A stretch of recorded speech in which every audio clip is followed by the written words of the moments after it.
What's up, sports bettors? Lines are moving around towards the Raiders in Raiders Cardinals. So week 2, you can see the best price you can get on Las Vegas is minus 226 on Sports Interaction. And then the best price you can get on the Cardinals is plus 225 on the Betfair exchange. So again, the Betfair exchange was recently added to OddsJam.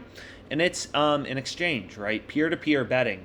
And what's fascinating about it is how tight the markets are and how active they are for major sports like NFL, especially as you get closer to game time, right? You can see BetOnline has 40 cents a juice in their market. BWin has 50. Casumo has 45. Betfair Exchange, only 8 cents of juice. So even if you don't bet on it, right, it's a useful source of information, because why on earth would you want to bet plus 190 on the Cardinals on Casumo or even plus 205 on DraftKings if you know there's a bunch of people betting it on the exchanges plus 225, right? Sports betting is all about information, right? Don't just be a sports bettor, right? Think about it as a trader, as an investor, where you're looking for value in the odds, right? So anyways, I have a really good bet for this game. So it's a positive EV play. So again, OddsJam obviously has a lot of data on the website. So really, OddsJam's just constantly scanning and updating these odds, looking for line discrepancies, looking for line movements. Where's the sharp action coming in? Where are their arbitrage bets? Where are their middle bets, right? Tons of different betting tools on OddsJam, and everything's based in data. There's no BS. So what you can see is the sharp bet you want to be on is the Raiders minus 4.5. So I love this play. I love this play. I freaking hammered it for $1,000, as you can see right here on Resorts World Bet, which is a sportsbook in New York. So I'm in New York right now, and apparently this is a sportsbook here. So I signed up for it, and I've been hammering them. Pretty fun. And again, more sportsbooks, more deposit bonuses, more money in your pocket. You got to get more sportsbooks because it's more books where you can browse odds from. It's literally sports betting 101 is you need a lot of outs, right? Some sportsbooks will limit you. Some sportsbooks have terrible odds. So you want a bunch of sportsbooks so you can line shop aggressively and hunt for value.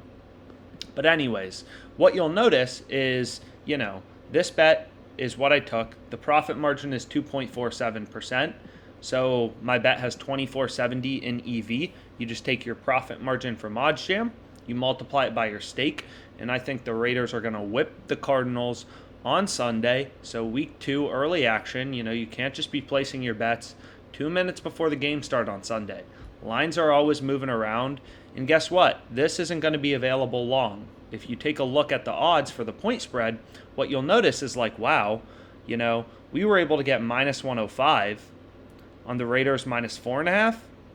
Most sports books have already moved the spread to 5.5.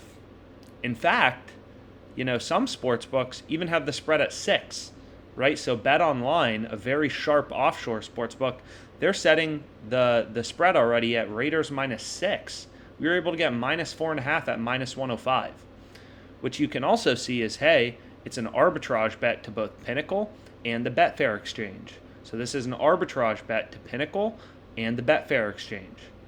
So 2 sharp sports books are pricing this at minus 115 and minus 123.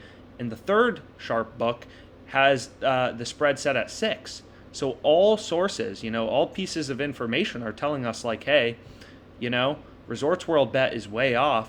This is a bet you want to be on. We're using data, real-time market data, to kind of back out what are the profitable bets with an edge. So I ended up hammering it for $1,000. And again, I'll be tracking my profit and loss for kind of all of these plays. So this should be 918, to kind of show you the power of plus EV betting. We're not going to win every day. I should have started this yesterday because I'm pretty sure we won every single bet, it seemed like, but I didn't. So we're going to start tracking with the video where I started it, which was the Packers-Bears under 43.5 for 250, and we're going to make some money. And again, you don't need a big bankroll to be a successful sports bettor. You just got to place a lot of positive EV bets. Like I started out plus EV betting with $15. And as your confidence grows in it, you're like, wow, I got to put more money in this. Stop spending it on, whatever other stuff.